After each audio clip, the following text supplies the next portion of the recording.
Now, over the course of the last few days, the Labour Party have been making a lot of announcements.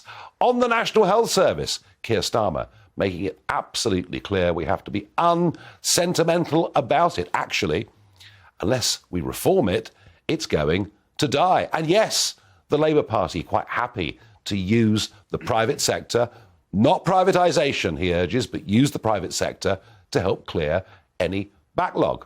Well, Diane Abbott may not like it much, but generally it's been met within the Labour Party without much opposition. And that, just a few days after a party political broadcast from the Conservatives where Rishi Sunak boasted about just how much money the Conservatives are putting into the health service and how much more they'll put into the health service. It looks on an issue like that, although roles have perhaps been reversed. Iran, take Iran.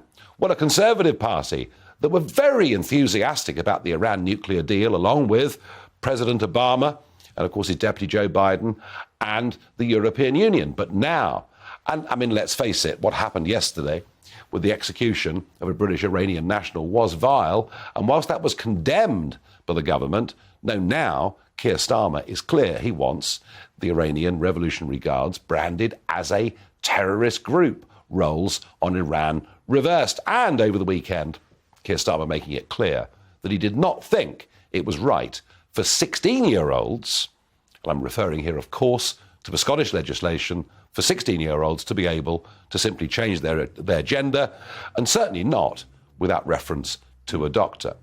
Now, that has been boxed off this evening. We hear tonight that the government are going to block Sturgeon's gender recognition legislation, and that'll be very interesting. But overall, there isn't much to choose between them. 10 years ago, I used to say you can't put a cigarette paper between them. Well, I've updated my language. I believe we're now living in non-binary politics. Do you agree with me? Let me know your thoughts, Farage at gbnews.uk. I can't tell left and right apart. I even wonder whether those terms mean anything.